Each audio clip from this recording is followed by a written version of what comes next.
My name's Sammy, and I play Ellie/Catherine Blake in Freaky Friday.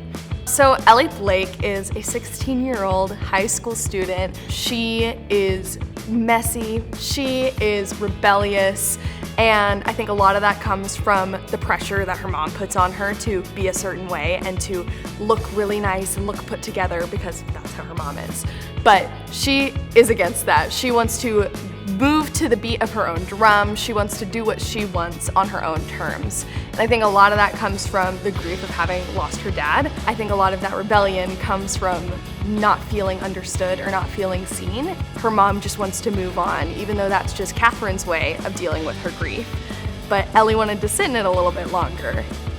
I worked really closely with Valerie and one of our acting professors at UAB, Carla Koskinen, and we worked before rehearsals. So we came in and we both worked on our initial characters first. So I focused on Ellie and she focused on Catherine. And then we shared what we had discovered and learned. And so I was able to pull from Valerie and some of her experiences as a mom too. And then we did stuff where we literally followed each other around the room and matched physicality so that our versions of the characters would start to be aligned. So when we switch, it's more believable and we have that arsenal of tools and stuff to use. I feel like our most complicated relationship in life is with our mom. And I think coming to college too, that's a thing. You grow up, you're in your house with your parents and it's so easy to see things just from your perspective. But then when you go to college and you're separated from them, you kind of do get a little bit more of a glimpse into who they actually are as people and not just as your mom and your dad.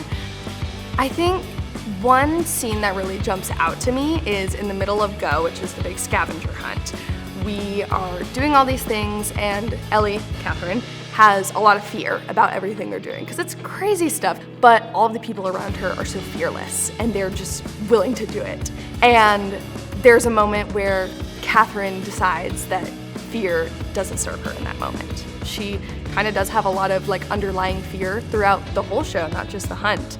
And it's something that I think she pushes down a lot. And then she realizes towards the end of the show that fear has been holding her back and fear has been holding her daughter back as well.